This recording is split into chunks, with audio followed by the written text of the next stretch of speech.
Now, the Cybersecurity Authority will be engaging 200 companies in the country that have been designated as having crucial information systems likely to be exposed to cyber attacks. The Minister for Communications and Digitalization, Esther Kufo, has disclosed that these firms in the sectors of finance, mining, and industry have been alerted to take steps to implement the preventive measures in the Cybersecurity Act that was passed in 2020. Speaking to Joy Business, Acting Director General of the Cybersecurity Authority, Dr. Albert Entriboisa, could disclose that the authority will register and support these companies to adhere to the directives. Certain gaps that we had within our criminal justice system, of which the Cybersecurity Act has basically addressed. But essentially, the Cybersecurity Authority, as part of the Cybersecurity Act, has come to provide that fundamental legal framework by which cybersecurity activities in this country can be conducted. I heard the minister spoke about some 188 CIIs, which she has served directive to, or she has served letters to. Tell us what your engagement has been with them in aid to protect the critical infrastructure. I think really the minister's action is grounded in law. Section 35, subsection 1, mandate the minister to designate sectors, but also critical information infrastructure owners and associated systems. So what has been done now is the designation of those systems. So subsequently, a notification has gone to close to 200 institutions across 13 sectors that the minister mentioned, and that forms the first legal process for the identification. Now, authority, which has been outdoor today, has a mandate to do the registration.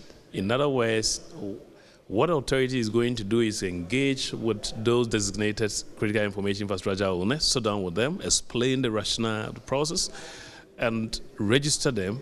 In other words, if you are a financial institution, there may be 2 or 3 critical systems that is run the banking infrastructure. Those systems are going to be registered, and following that, the authority will support with the implementation of the directive which the minister also launched. Director General of the Cybersecurity Authority, Dr. Albert Entriboisa, there. So usually when we talk about cyber attacks, the focus is on companies, but the big ones actually, but small businesses are vulnerable too, and there's actually no target too small. But how can small businesses become resilient? Joining me is CEO of Global Secure Solutions, Adam Glyman. Thanks very much for your time and great to see you once again. Just how vulnerable are small businesses? Good afternoon, Darryl.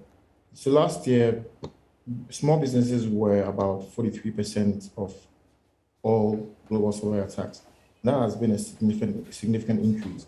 What we should realize is that as the bigger companies are becoming more protected by implementing more expensive security defense technologies, it's leaving the lower hanging fruit, which are the smaller companies, which obviously can't compete in the same market for the skill sets and for the kind of technology that they need to protect themselves. So they are quite vulnerable when you look at the whole scheme of things.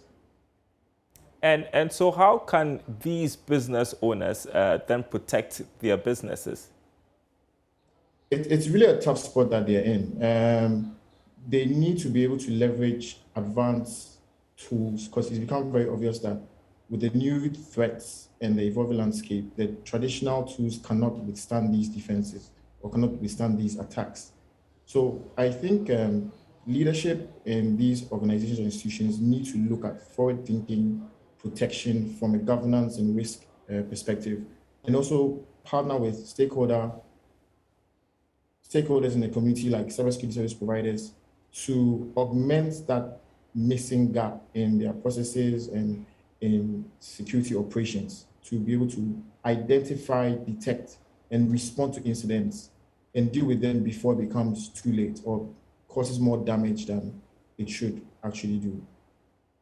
And just how expensive is this to implement? Because I figure, and I may be wrong, that most small businesses do not add that to their budget because perhaps they think that it's expensive to have the security system in place, which is for their good anyway.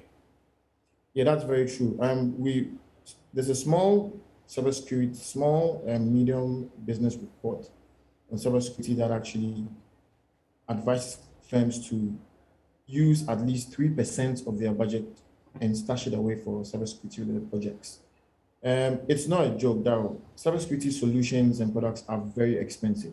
Even to man a cybersecurity department, just the salaries of the professionals is hard to even manage. Then compare that to adding tools and frameworks and policies and having audits and stuff like that. So what we have done as a cybersecurity service provider is come up with a service called Prometheus Shield, which is a managed cybersecurity service, which is actually geared towards these small companies so that we can provide these services to them at scale so that they don't need to really invest so much into their own protection, but we can actually provide that basis of managing their cybersecurity needs, providing that detection and response capability for them so that they can focus on the business and we can focus on the security of their organizations.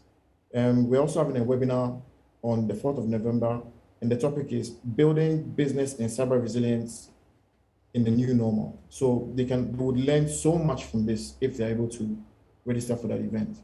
I'd like to ask you this very last question, and that was our top story, in fact, this afternoon, having to do with about 200 firms identified as being at risk and designated as being at risk by the Communications Ministry. You heard the Director General of the Cybersecurity Authority talk about that. And this month we're highlighting cybersecurity. Just how challenging is this for us, do you think, and are we able to navigate? It's a new place we are. I think we're definitely on the verge of a new era in terms of looking at the government and the industry stakeholders, the providers, law, the legal aspects of it. It's really monumental, and I think there's a lot of work that needs to be put in from everyone's perspective. It's going to be challenging, but I think the Act actually has certain mandates or certain areas where it accommodates for this stakeholder engagement and brainstorming to help fill the gaps that might seem apparent right now. But in all truth and honesty and fairness, as an industry player, this is something that I think is very welcome. It's definitely going to help the industry and ultimately help these critical information infrastructure organizations, because at least now there's a baseline that they can follow to meet the minimum requirements. It's usually the organizations in the banking and financial services which have all the compliance and regulatory requirements where everything is really laid out that says that you need to do A, B, and C to protect your critical information. And this is something that we didn't have before for these CIIs. And so this is very good news. I think work needs to be done from a stakeholder engagement point of view, but we're definitely going to get there eventually. We're definitely going to get there. CEO of Global Secure Solutions, Adam Glyman, thanks very much for your time.